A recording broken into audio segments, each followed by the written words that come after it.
وَلَقَدْ آتَيْنَا مُوسَى الْكِتَابَ فَلَا تَكُنْ فِي مِرْيَةٍ مِّن لِقَائِهِ وَجَعَلْنَاهُ هُدًى لِبَنِي إِسْرَائِيلَ۔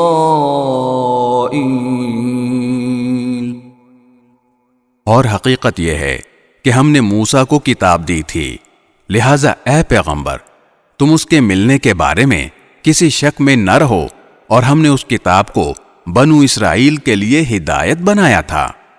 وَجَعَلْنَا مِنْهُمْ أَئِمَّةً يَهْدُونَ بِأَمْرِنَا لَمَّا صَبَرُوا وَكَانُوا بِآيَاتِنَا يُوقِنُونَ۔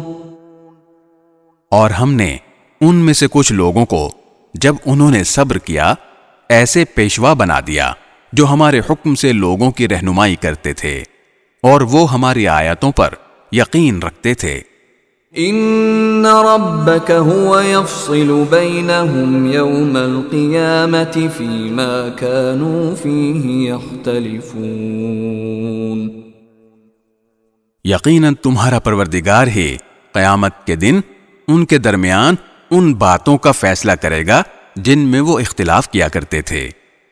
اولم یہد لہم کم اہلکنا من قبلہم من القرون یمشون فی مساکنہم ان فی ذلک لآیات افلا یسمعون۔ اور کیا ان کافروں کو اس بات سے کوئی ہدایت نہیں ملی کہ ان سے پہلے کتنی قوموں کو ہم ہلاک کر چکے ہیں جن کے گھروں میں یہ خود چلتے پھرتے ہیں؟ یقیناً اس میں ان لوگوں کے لیے بڑی نشانیاں ہیں، تو کیا یہ لوگ سنتے نہیں ہیں؟